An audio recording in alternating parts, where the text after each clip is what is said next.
Chapter 19, Peter's Choice. That afternoon, I finally began to understand Peter's alternate plan. Actually, it took me a little while to figure it out. I knew there was something strange going on when Peter, the kid who always knew the answer but never bothered to give it, started raising his hand for every question that came along. And suddenly, it all came clear to me. Peter wanted to be picked by Broxholm.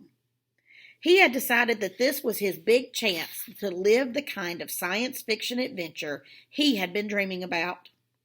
He figured if he really tried, he might just be able to make it from bright but unmotivated to being, without question, the best student in the class. You could almost see the gleam in Broxholm's alien eyes when Peter unleashed his mighty brain.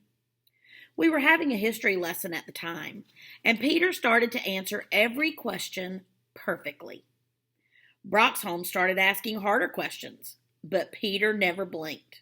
He just kept reeling off the answers.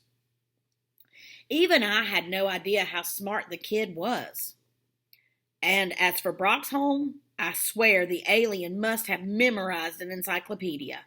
Or maybe he had one of those transplanted into his head. Who knows what these people could do? When school was over, I dragged Peter off to the side of the playground. "Are you crazy?" I hissed. "What are you doing?" "Plan B," said Peter. "If we can't unmask Broxholm, I want to be one of the ones to go on the ship." "Forget Plan B," I yelled. "You don't know what they're going to do to you up there. They're bad." "You don't know that," said Peter. "They kidnapped Miss Schwartz." He shrugged. "That still doesn't mean that they're bad. They may be so far above us that they think of us like we think of ants or something." I didn't say a word, but could tell by my expression that I thought that was stupid. "Maybe they're scared of us," he continued. That made me laugh. "I'm serious," said Peter. "Think of the conversation that you had with him yesterday." "I can't," I said. "It still scares me." "No, think about it," said Peter again. "Maybe these people are really peaceful. Maybe they've seen how much we fight, and they're afraid if we get much farther into space, we'll cause some kind of huge war." "You don't know that," I said stubbornly. "Anyway, maybe we won't have to worry about it. Let's go to the drugstore to get our pictures." I took all of our money for the pictures. I thought about explaining to the girl behind the counter that we were trying to stop an alien invasion, but I figured she probably wouldn't buy it. We forced ourselves not to open the envelope until we were in the park. "You open it," I said, handing the envelope to Peter. He hesitated for a moment and then tore the envelope open and pulled out the pictures. His face fell. "What is it?" I asked. Without saying a word, he handed me the photos. My heart sank as I flipped through them. Peter had done a good job. The beams and timbers of the attic showed up perfectly. The focus and exposure were fine. But the force field, with Miss Schwartz in it, had come out as nothing but a blue streak. That was all, just a blue streak down the middle of each picture. It looked like a flaw in the film, or maybe some trick of the light.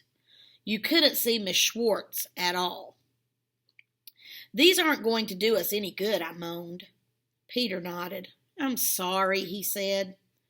"It's not your fault," I replied, but I knew he didn't believe me.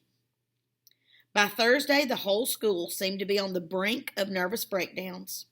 Stacy got caught drawing dirty pictures on the blackboard. Mike tried out a new word he had learned from his uncle, who was a sailor.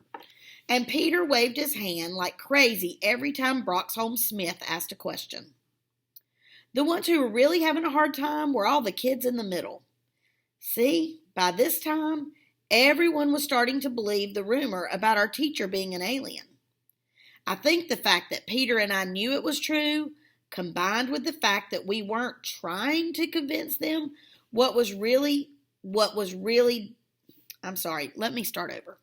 I think the fact that Peter and I knew it was true, combined with the fact that we weren't trying to convince them, was what really did convince them.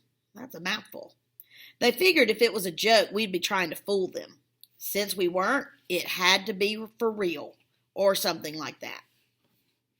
Anyway, the kids in the middle were going nuts because they knew Brock's home wanted the 3 most average kids in the class.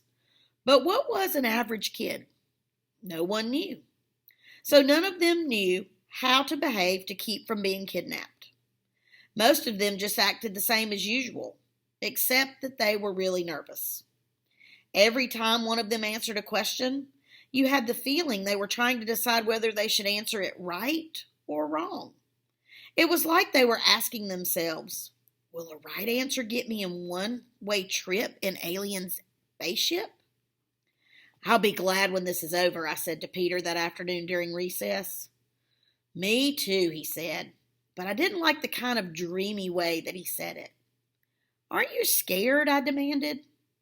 I'm terrified, he said, but that doesn't change my mind. School just got wackier as the day went on. By the time the last bell rang, I got the feeling every kid had heard there was supposed to be an alien invasion at the concert that night.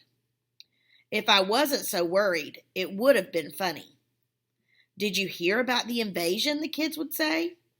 Did you know that the aliens are coming tonight? I wanted to say, no, the aliens aren't invading. They're just coming to kidnap some of us.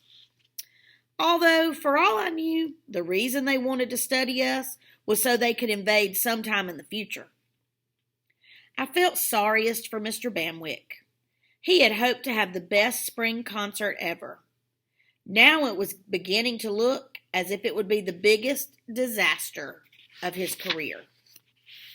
I'm cutting the Stars and Stripes from the program, he told me that afternoon. He was trying to be nice about it, but I could tell that he was really disappointed.